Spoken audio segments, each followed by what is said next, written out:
Let's look the federal features of the Constitution of India. Let us just revise it. The federal features, the Constitution of India established a federal system of government, which means that we have two levels of government. One is at the union level and another is at the state level. The federal features consist of two levels of government. Second, division of powers. Third, written constitution. Fourth, supremacy of the constitution. Fifth, independent judiciary and bicameralism form some of the federal features of the Constitution of India.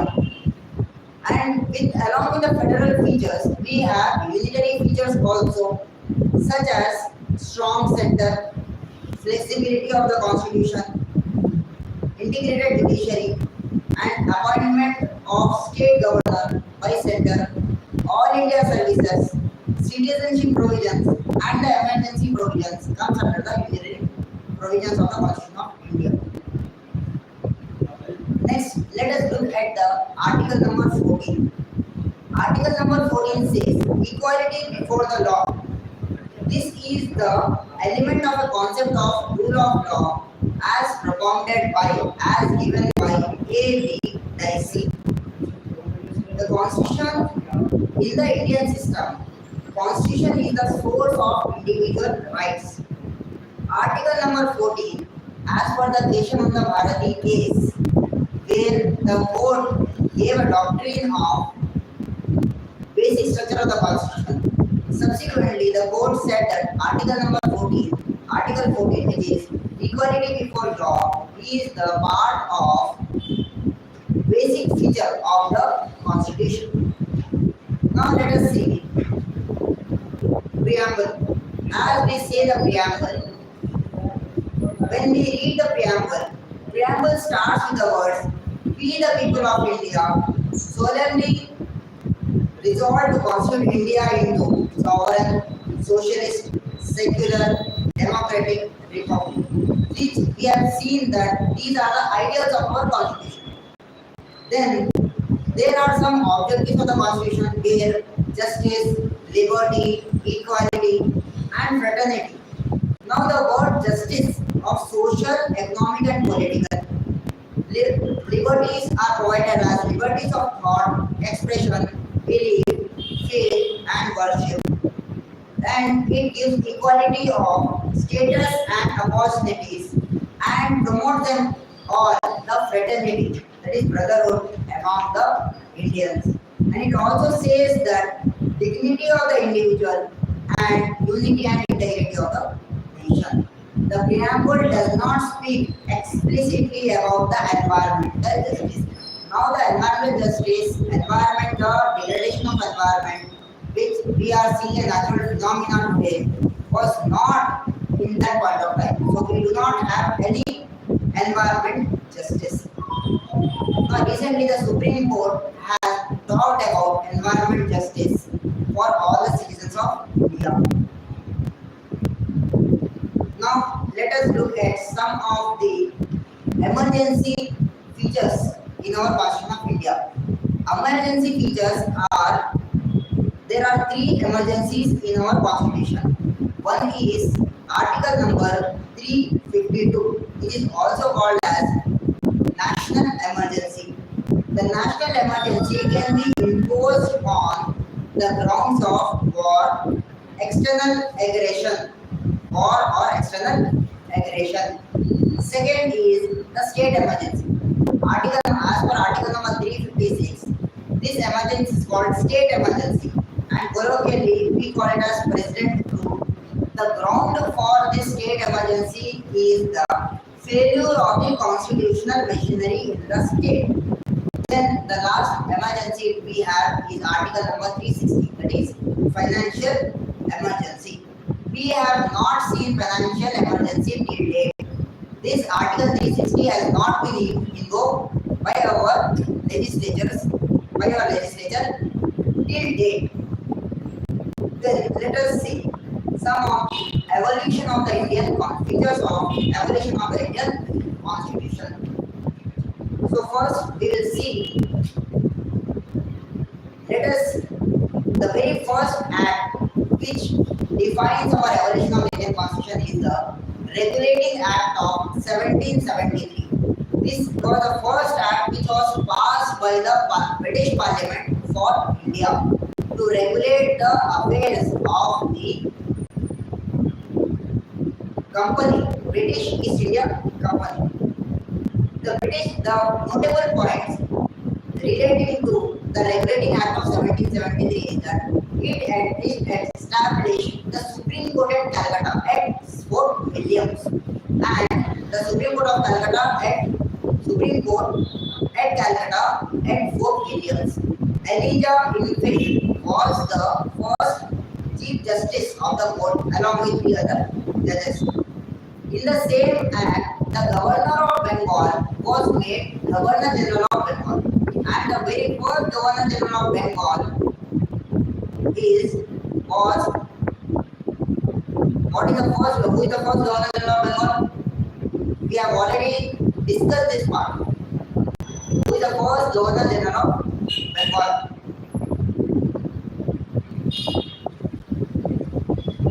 The very first Governor General of Bengal is Warren Hastings. The very first Governor General of Bengal is Warren Hastings. Similarly, after almost 60 years, in 1833, the designation of the Governor General of Bengal was made as Governor General of India. Who is the first Governor General of India? William Bentinck became the first Governor General of Bengal of India in 1833. Subsequently, with the Government of India Act of 1858, the Governor General of India was also given another designation called as Viceroy of India, and Lord Canning became the first Governor General of India as well as Viceroy to India. Now the Viceroy is the direct representative of British Crown in India. So by 1773, the post of Governor General of Bengal was created. By 1833, the post of Governor General of India was created, and the Government of India created the post of Viceroy.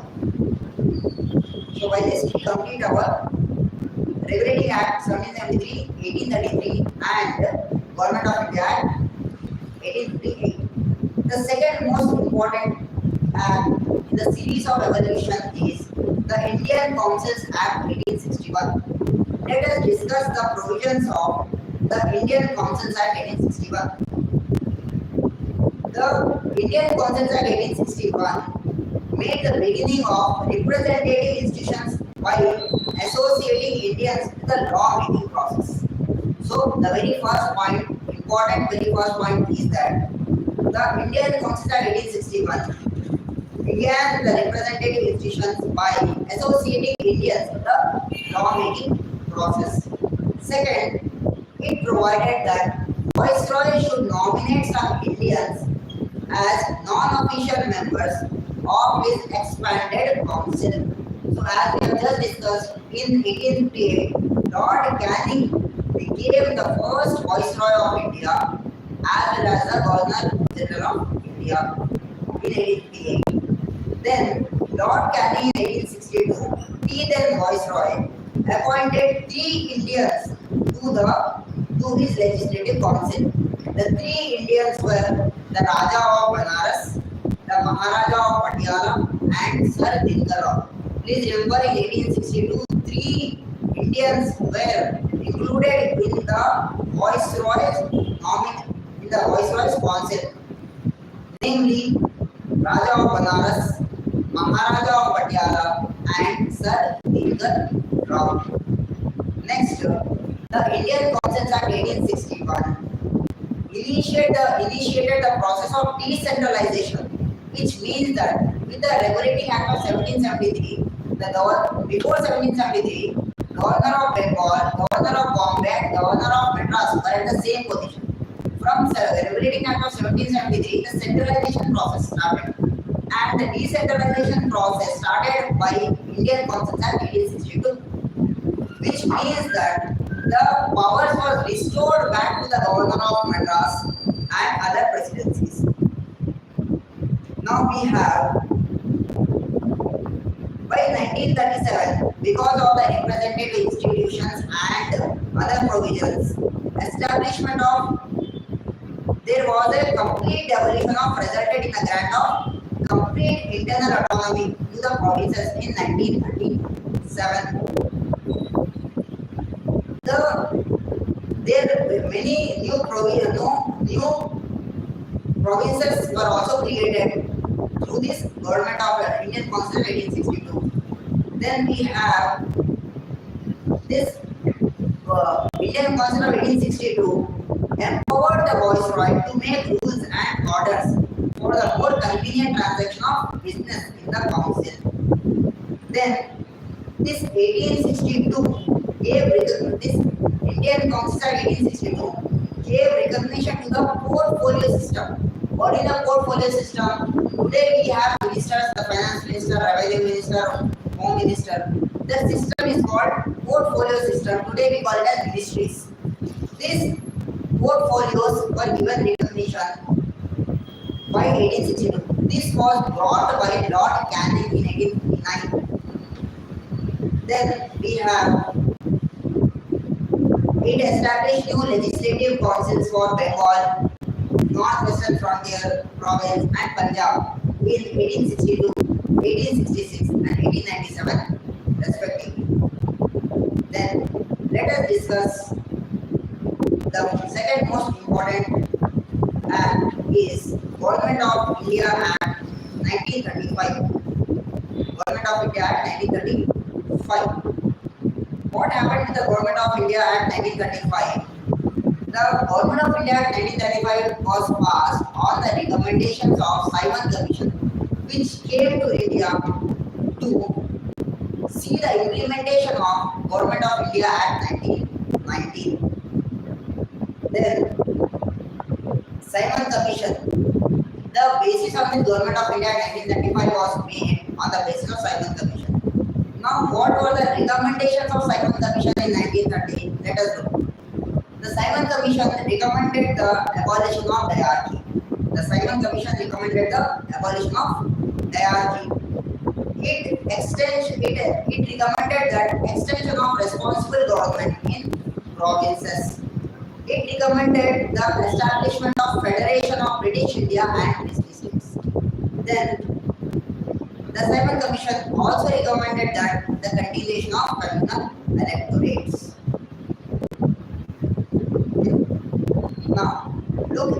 Now let us look at some of the provisions of Government of India Act 1858. Initially, we have seen the provisions of Indian Councils Act 1861. Before the Indian Councils Act, most important act which started the crown rule in India was Government of India 1858. Now we have to understand that in 1857 there was the first war of independence in the form of Sepoy Mutiny. This Government of India Act is also known as Act for Good Government in India. Some of the features of this act are the Viceroy was a direct representative of the British crown in India, which was Lord Canning at this point of time. The Government of India Act 1858 ended the system of double government, which means that abolition of Board of Control and Board of Directors, which was created by the Quits India Act way back in 1784. Then it also created an office called Secretary of State for India, vested with complete authority and control over Indian administration. The Secretary of State was a member of British Cabinet and was responsible ultimately to the British Parliament. The Government of India Act 1858 established a 15-member Council of India to assist the Secretary of State for India. Now we have to remember that this 15-member Council of India was an advisory body. None of its recommendations were binding on Secretary of State. The Secretary of State was made the chairman of the council. Then we have it constituted the secretary of state in council as a body corporate capable of suing and being sued in England as well as India. Then let us discuss some of the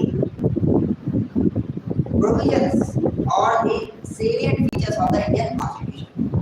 One of the Indian features is that it is the lengthiest written constitution. It has been drawn or inspired from various sources. Indian Constitution is a blend of rigidity and flexibility. Then we have federal system with unitary bias.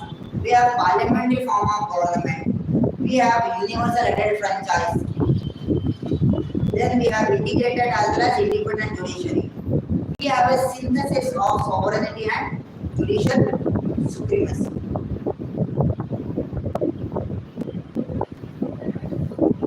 Then, after we study the evolution of the Indian Constitution, when our Constitution was completely formed, now there was a question that what should be the language of the Indian Constitution? What should be the language of Indian Constitution and what script to be adopted? So the Munshi Iyengar formula was adopted in 1950, which stipulated that the official language of the Union would be Hindi, written in Devanagari script. It also specified that the international form of Indian numerals should be used for official purposes of the Union.